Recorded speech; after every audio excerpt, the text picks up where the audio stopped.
አቡነ ሉቃስ ያስተላለፉት መልእክት ሌሎች አባቶች ላይ ችግርን ፈጥሯል። ከ2000 ሴቶች ጋር ዝሙት ፈጽሜያለሁ ብሎ በማን ያዘዋል ፖድካስት የቀረበው ልጅ ሁላችንም አስደንግጦናል። ቤተክርስቲያን ውስጥ የተደበደበው ወጣት መጨረሻው እጅግ በጣም ያሳዝናል። ዛሬም ፕሮቴስታንቱ ዘፈኑን ወደ መዝሙር ቀየርነ እያሉ እጅግ በጣም መነጋገሪያ ሆኗል። እነዚህንና ሌሎች ወቅታዊና አስተማሪ ቪዲዮዎችን ይዘናል። ሰላም እንደምናላችሁ ውድ ቤተሰቦች፣ ቸሩ አምላክ እግዚአብሔር የተመሰገነ ይሁን። እጅግ በጣም ደህና ነኝ። ሁላችሁም እንዳላችሁበት የሰዓት አቆጣጠር እንደምናላችሁ ስለ ሁሉም ነገር እግዚአብሔር ይመስገን ልንል ይገባናል። ዛሬ ህዳር 6 ቀን እንግዲህ እመቤታችን በዓል ነው፣ ቁስቋም ናት። ዛሬ በዓሉ ለምን እንደሚከበር በዚህ ቪዲዮም አብረን የምናይ ይሆናል። እንኳን ለዚህ በዓል በሰላም አደረሳችሁ እንላለን። ኮሜንት ላይ ሁላችሁም እንኳን አብሮ አደረሰን እያላችሁ ኮሜንት አድርጉ። ይህንን ቪዲዮ ላይክ አድርጋችሁ ስለምትጀምሩ እጅግ በጣም እናመሰግናለን። ዛሬም እንደ ሁሌው ይህ ቪዲዮ 5000 ላይክ እንዲኖረው በደንብ ላይክ አድርጉት። ባለፈው ቪዲዮአችን ጥያቄ እንደጠየቅን ይታወቃል። ከመለሱ ሰዎች መካከል እጣ የወጣለት አካውንት ይህ ነው። ባለዚህ አካውንት ከታች በምትመለከተው የቴሌግራም እና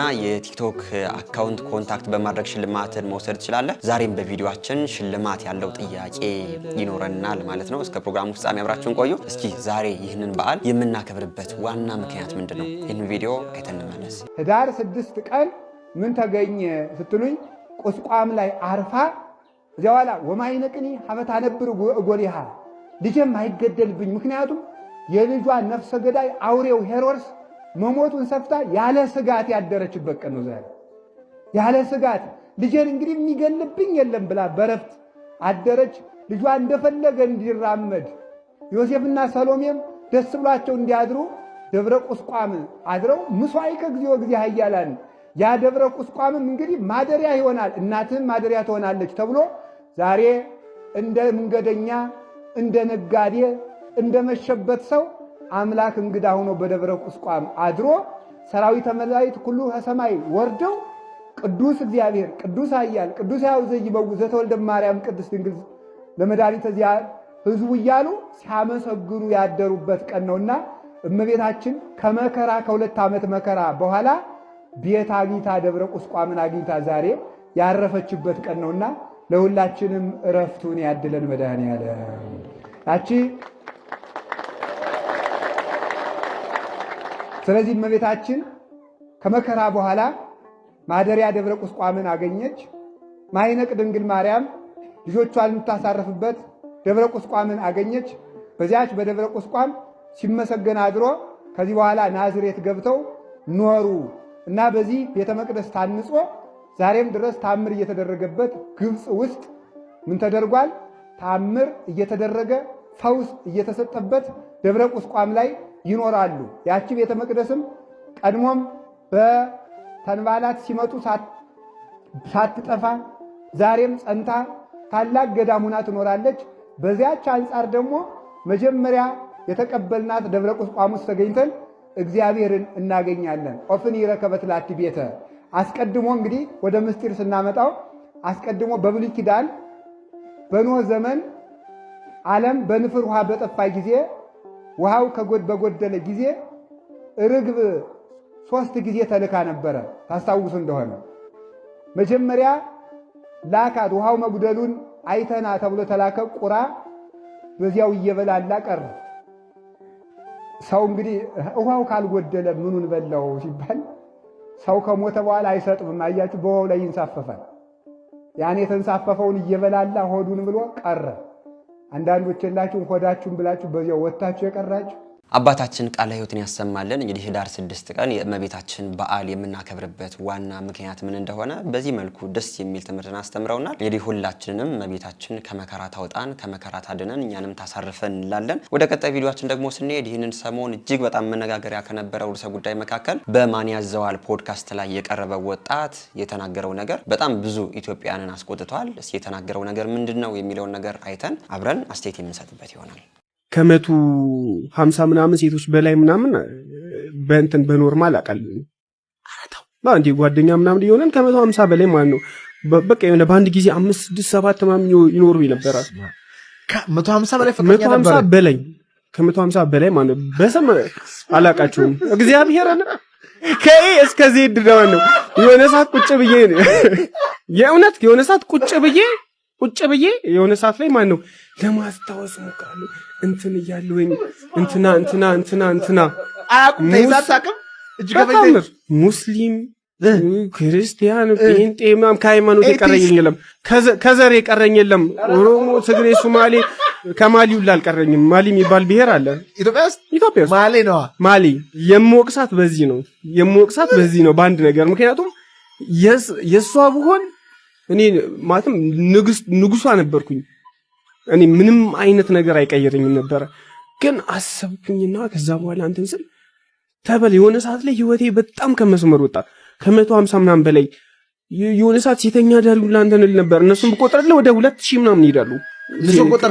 ሴተኛ ዳሪ ምናምን ከገባ ይሄንን የምናገረው የሆነ ሰው ከህይወቴ እንዲማርበት ነው ባይዘው እንጂ ለማንም ሰው በህይወቴ ማንም ሰው የሚያቀኝ ማለት ነው ሴት ቀና ብሎ ማያይ ምስል። እንግዲህ ቪዲዮ እንዳያችሁት ነው። ይህንን ሰሞን እጅግ በጣም መነጋገሪያ ከነበረው ርዕሰ ጉዳይ መካከል የዚህ ወጣት ጉዳይ አንዱ ነበር። ይህንን ወጣት ስትሰሙት ምን ተሰማችሁ የሚለውን ነገር እስቲ ኮሜንት አድርጉ። ከ150 በላይ ፍቅረኛ አለኝ፣ ከ2000 ሴቶች በላይ ደግሞ ዝሙትን ፈጽሜያለሁ የሚል ንግግርን በዚሁ ፖድካስት ላይ ሰው ይማርበታል ብሎ ነው እየተናገረ የሚገኘው። ሰው በዚህ ነገር ይማራል አይማርም የሚለው ነገር ግን እጅግ ጥያቄ ውስጥ የሚገባ ነገር ነው። ለምን ይህንን ነገር ህጻናት ሰምተው ምን ይማሩበታል? ትልቆች ሰምተው ምን ይማሩበታል? በእውነቱ የእውነቴን ነው። ልጁ እንግዲህ ባደረገው ነገር ገና ንስሐ መግባት ፈልጋለሁ ነው እያለ እየተናገረ የሚገኘው። ይህንን ጉድ ይህንን ነውራችን ግን አሁን ሂደን ማውራት ያለብን ያው የኢትዮጵያ ህዝብ እንዲሰማው ሳይሆን ንስሐ አባታችን ሰምቶት ላጠፋነው ጥፋት ደግሞ ቀኖና ሊሰጠን ይገባል፣ ንስሐ ልንገባ ይገባል እንጂ በዚሁ ሚዲያ ላይ ወጥተን የሰራነውን ኃጢአት የሰራነውን ክፋት ሁሉ ነውር ጌጥ ሆኖ በዚህ መልኩ ፖድካስት ላይ የሚወራ አይደለም።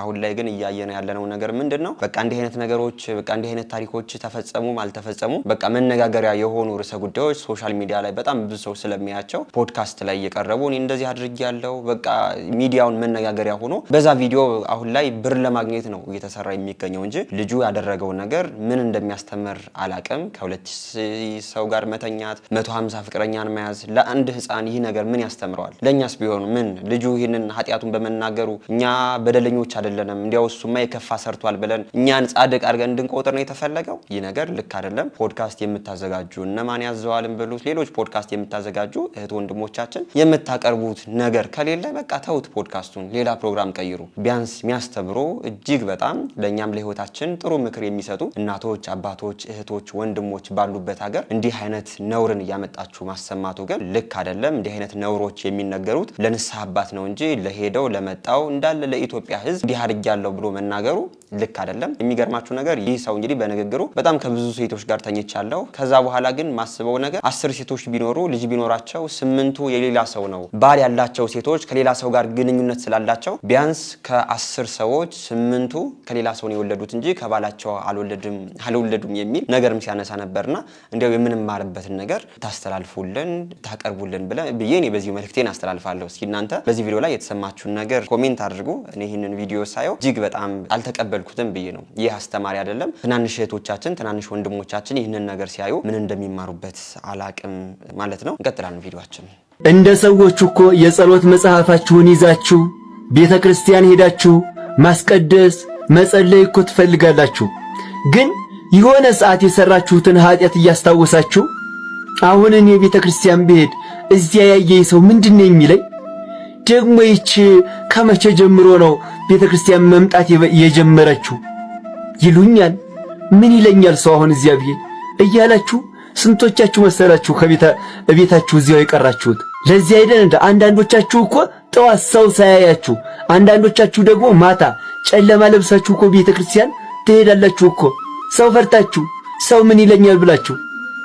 ይኸውልሽ እህቴ አንቺ የምትሄጂው ወደ እግዚአብሔር ነው። ሰውን አትፍሪ። ይኸውልሽ ሁላችንም እኮ ኃጢአተኞች ነን። ሁላችንም እግዚአብሔር በምህረቱ ሸፍኖልን እንጂ የእውነት እንደ ኦሪቱ በኦሪት ኃጢአት ያለበት ለምጽ ይወጣብን ነበር። እንደዚያ ቢወጣብን አሁን ማን ነው ከቤቱ የሚወጣው? የእውነቴን ነው የምልሽ። ይኸውልሽ ያችን ዘማዊቷን ሴት ወደ ጌታ ሊወግሯት ሲያመጧት ከናንተ መካከል ኃጢአት የሌለባት ይውገራት ሲላቸው አንድ ሰው እኔ የለብኝም ብሎ ሊወግራት የሞከረ ሰው አለ እንዴ? የለም፣ ሁሉም ጠፉ። አንቺ ከሷ የበለጠ ኃጢአት አልሰራሽም። ስለዚህ ወደ ክርስቶስ ነኝ። አንተም እኮ እኔ ድሩዬ ነኝ ወያላ ነኝ፣ አሁን ቤተክርስቲያን ሰው ሲያየኝ ምንድነው የሚለኝ እያልክ እኮ ነው የቀረው። ይኸውልህ ወንድሜ ጳውሎስ ካንተ የበለጠ ዱርዬ ነበር። ለዚያውም ክርስቲያኖችን የሚያሳድድ ግንሳ በመመለሱ ብርሃነ ዓለም ሆነ፣ የዓለም ብርሃን ተባለ። አየ ካንተ የሚጠበቀው መመለስ፣ ወደ እግዚአብሔር መምጣት። ሰውን አትፍራ፣ ሁሉም ዱርዬ ነው፣ የኃጢአት ዱርዬ ነው። የኃጢአት ዱርዬነት ልቡ ውስጥ አለ። ስለዚህ ሰውን ፈርተ ሳይሆን እግዚአብሔርን ፈርተ ወደ እግዚአብሔር ቅረብ። እሺ ወንድሜ ወደ እግዚአብሔር ቅረብ። እህቴ እግዚአብሔርን ፈርተሽ ወደ እግዚአብሔር ቅረቢ። መፍትሄ ያለው ከሱ ጋር ነው። እሱ ነው መድኃኒትሽ እንጂ ሰው አሞገሰሽ፣ ሰደበሽ፣ አንጓጠጠሽ ምን ይጨምርልሻል? ምን ይቀንስብሻል? ምን አገባሽ ስለሰው? እግዚአብሔርን ብቻ ብለሽ ወደ እግዚአብሔር ሳትሸማቀቂ ቅረቢ። እግዚአብሔር ወደ ቤቱ ሁላችንን የሚያቀርበን። ለብዙዎች እንዲዳረስ ቪዲዮውን ለሁሉም ሼርና ኮፒ ሊንክ ላይክ እያደረጋችሁ አዳርሱልኝ። እወዳችኋለሁ። ክብር በሉልኝ። ወንድማችን እጅግ በጣም እናመሰግናለን። አብዛኛዎቻችን ወጣቶች ጸሎት እናደርግ ስንል ድሮ የሰራነው ኃጢአት መጥቶ ፊታችን ላይ ድቅን ይላል። ቤተክርስቲያን እንሄድ ስንልም እንደዛው እና እኔ ለእግዚአብሔር የምገባ አይደለሁም እያለን ከእግዚአብሔር እቅፍ የምንርቅ ሰዎች በጣም ብዙ ነንና ሰው በድሮ በሰራው ኃጢአት ንስሐ ከገባበት እንደማይጠየቅ ኃጢአተኛ ነህ፣ በደለኛ ነህ፣ ወንጀለኛ ነህ እንደማይባል ግን ልናውቀው ይገባል። አንድ ክርስቲያን የድሮ ኃጢአቱን ንስሐ ከገባ በኋላ ሁሌም ቢሆን ማየትና መመልከት ያለበት እየሄደበት ያለውን መንገድና የፊቱን ነው እንጂ ኋላውን እያስታወሰ ኃጢአተኛ ነኝ በደለኛ ነኝ እያለ ከጸሎትም ከእግዚአብሔር እቅፍም መራቅ እንደሌለበት እጅግ በጣም ደስ የሚል ትምህርትን አስተምሮናል። ቃለ ሕይወትን ያሰማልን። እንቀጥላለን። ክርማ አርሲ ተቸበቸበ፣ ክርማ ከና አንገት በሰይፍ ተሸጠ። ክር ስጠኝ ወንድሜ። አይሸጥም፣ ዞር በይ ከዚህ። ለምን? ለኔ ሲሆን ነው የማይሸጠው? ይሄን ሁሉ ክር ምን ልታረገው ነው? ክር የለም አልኩሽ። ክራችሁን ሂዱና የበጠሳችሁበት ፈልጉ። ተው ነይ ተመለሺ። ክርማ አርሲ ተቸበቸበ፣ ክርማ ከና አንገት በሰይፍ ተሸጠ። ክርማ በነጭ ሰይፍ በጥቁር ክር በደም ተነክሮ ሰማዕትነት ታደለበት። ያ ክር እንዴት የጠበቀ ይሆን? ወየው ለኔ። እኔ ማዝነው ለራሴ ነው። ክራ ስሬ ኃጢአት ላሰረኝ፣ መስቀል አንጠልጥዬ በደል አንጠለጠለኝ፣ ነጠላ አጣፍቼ ዓለም ላጣፋችኝ። ይኸው ማህተብሽ። ልክ ብለሃል። ሰማዕታት በምድራዊ አሕዛብ ሰይፍ ይቀላሉ። እኛ ግን በሰይጣን ስውር ሰይፍ ተቀልተን ሰማዕትነት የሌለው ሞት እንሞታለን። አልታወቀን እንጂ እኛም ከሞትን ቆይተናል። እውነት ነው። ይልቅ ጫፉ ረዘመ መሰለኝ። ልቁረጥልሽ። ነፍስ ጫፍ የላትም። ከቆረጥካትም ከና አንገቴ ክሬን አጠብቃለሁ። ተዋህዶ ሃይማኖቴን እጠብቃለሁ። ሰላም አለ። እህታችንና ወንድማችን እጅግ በጣም እናመሰግናለን። እዚህ ካስተላለፉት መልእክት ላይ ምንም የምጨምረው ነገር የለኝም። እስኪ እናንተ ያላችሁን አስተያየት ኮሜንት አድርጉ። ሁላችንም ግን ማወቅ ያለብን አሁንም ቢሆን በአርሲ ለሚገኙ እህት ወንድሞቻችንን በደንብ ልናስባቸው ይገባል። በኦርቶዶክስነታቸው በማዕተባቸው ዛሬ እንሙት፣ ነገ እንሙት፣ ነገ እንገደል፣ ነገ እንታረድ ብለው በጣም ብዙ ሞታቸውን የሚጠባበቁ ለማዕተባቸው የሚሞቱ በጣም ጠንካራ የሆኑ ኦርቶዶክሳውያንም አሁንም ቢሆን ችግር ላይ መከራ ላይ ናቸው። በድምጽም ብቻ ሳይሆን እግዚአብሔር ይህንን ማዕትና ይህንን መከራ እንዲያቀል በጸሎት ልናስባቸው ይገባናል እንላለን። ወንድሞቻችንና እህታችን ያስተላለፉት መልእክት በጣም ደስ የሚል ነው። ቃለ ሕይወትን ያሰማልን። ወደ ቀጣይ ቪዲዮአችን ደግሞ ስንሄድ ይህንን ሰሞን ሶሻል ሚዲያ ላይ በጣም መነጋገሪያ የነበርና በጣም ብዙ ሰውን ያስቆጣ አንድ ጉዳይ አለ። እርሱም ደግሞ በቤተ ክርስቲያን ውስጥ የተፈጸመ ነው። እስኪ ቪዲዮውን አይተን አንዳንድ አስተያየቶችን የምንሰጥ ይሆናል።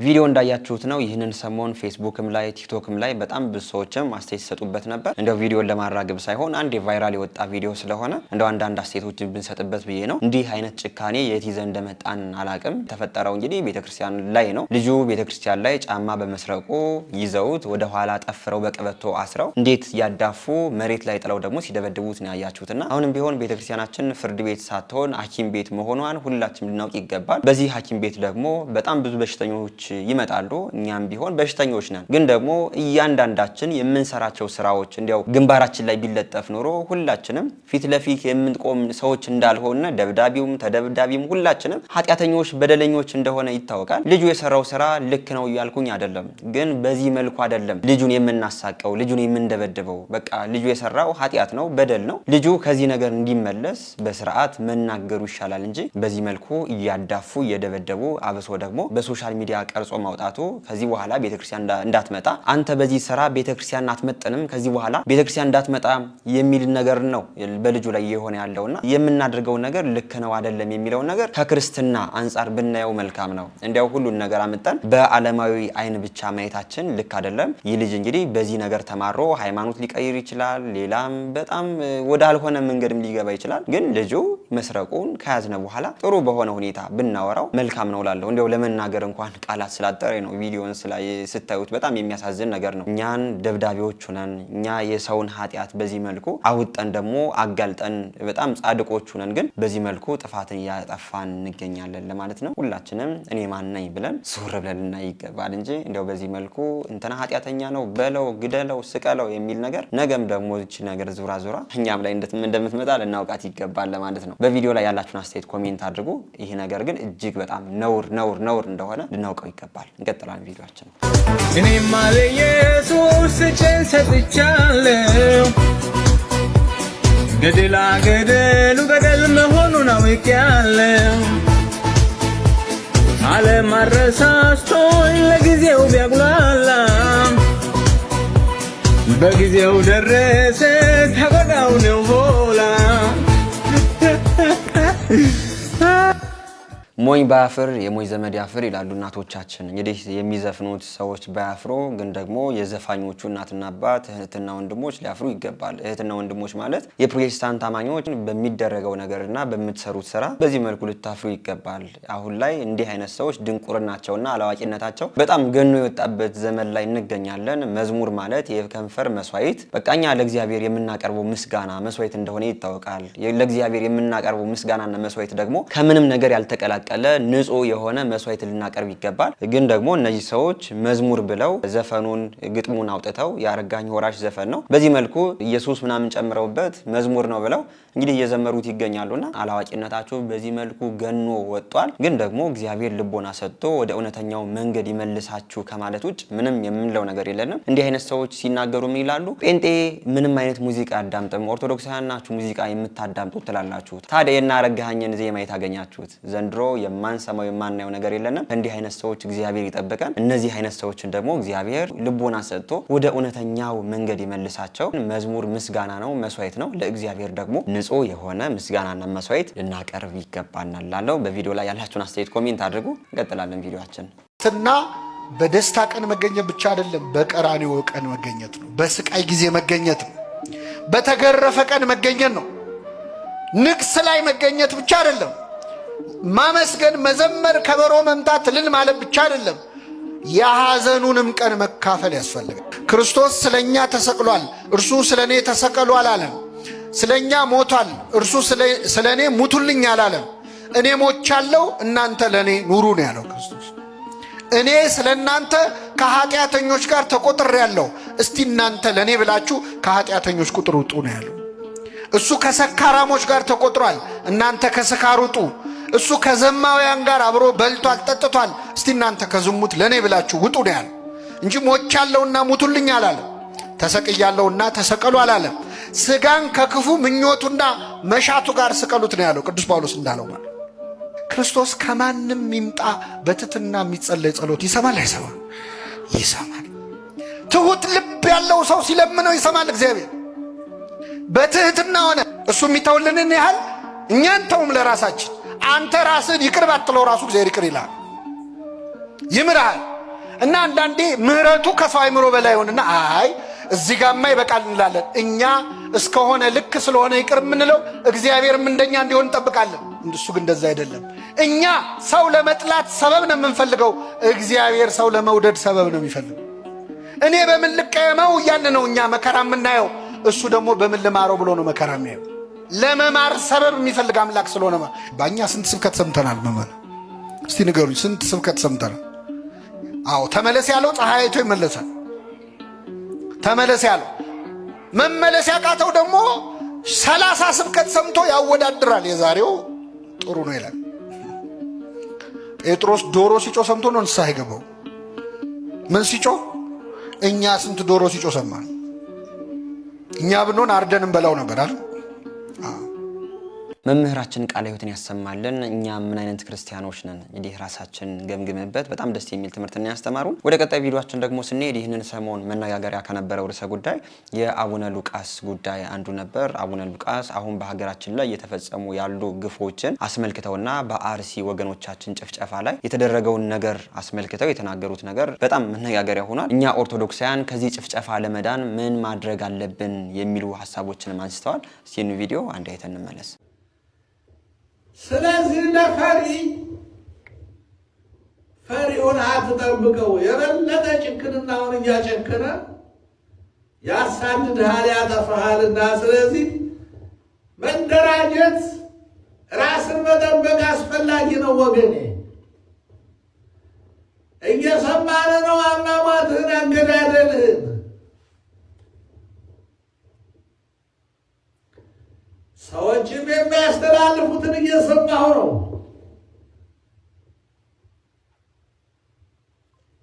በክርስቶስ ፊት ምን ሊመልሱ ይሆን? እንደዚህ ሰውን ፈርተው እያጭበረበሩ እውነተኛውን አሟሟትህን እንኳን እንዳይመሰክሩልህ የሃይማኖት ሞት አይደለም የሞቱት እያሉ ያታልሉሃል።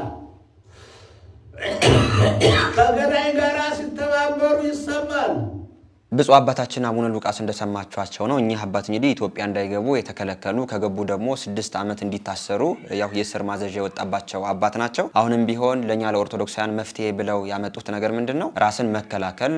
ለዚህ ደግሞ ኦርቶዶክሳውያኑ ሊደራጁ ይገባል። ራስን መከላከል፣ ራስን ከአጥፊዎች መጠበቅና ከጨፍጫፊዎች ራስን ማዳን ኃጢአትና በደል እንዳልሆነ ልናውቀው ይገባል። ኃጢአትና በደል የሚሆነው እኛ ምንም ያላደረገንን ሰው ሂደን ብንገለው የሆነ ብቻ ጉዳት ብናደርስበት ይህ ኃጢአት ነው፣ ይህ በደል ነው። እኛን ሊገል እኛን ሊጨፈጭፍ ኦርቶዶክሳውያን ሊያጠፋ የመጣን ጠላት ግን ተከላክሎ ከጨፍጫፊዎች መዳን የሚገባ ተግባር እንደሆነ በዚህ መልኩ መልእክታቸውን ያስተላለፉ ይገኛሉ። በጣም ብዙ አባቶቻችን በኢትዮጵያ የሚገኙ እንዲህ ብለው ለመናገር እንኳን አንዳንዶች የፈሩ፣ አንዳንዶች ደግሞ ድምጻቸው የታፈነም እንዳለ እናውቀው ይገባል። ብፁዕ አባታችን አቡነ ሉቃስ ግን በዚህ መልኩ ለኛ ለኦርቶዶክሳውያን መፍትሄ የሚሆነው ነገር ራስን መከላከል፣ መደራጀት እንደሆነ በዚህ መልእክታቸውን ያስተላለፉ ይገኛሉ። ይህ ንግግራቸው ይህንን ሰሞን እጅግ በጣም መነጋገሪያ ሆነው ነበር። አንዳንዶቹ አባታችን የተናገሩት ነገር ልክ ነው፣ አንዳንዶቹ ደግሞ አባታችን ብጥብጥ ሊያስነሱ፣ ጦርነት ሊያስነሱ የሚሉ ሀሳቦችንም ሲያነሱ የነበሩ ሰዎች ነበሩና አሁንም ቢሆን አባታችን ያስተላለፉት መልእክት ምንም ሐሰት የለበትም፣ እውነት ነው። ሁላችንም ኦርቶዶክሳውያን ከእንዲህ አይነት ጭፍጨፋና ከእንዲህ አይነት መከራ ለመዳን ዋናው መፍትሄያችን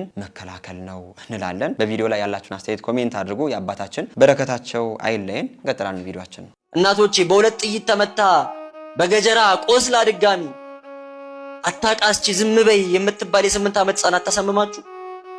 ድምጽሽ እንዳይሰማ መጥቶ ይገድሉሻል የምትባል ህፃን ገና በጨቅላነቱ እግሩን ያጣው ህፃን አያሳስባችሁ?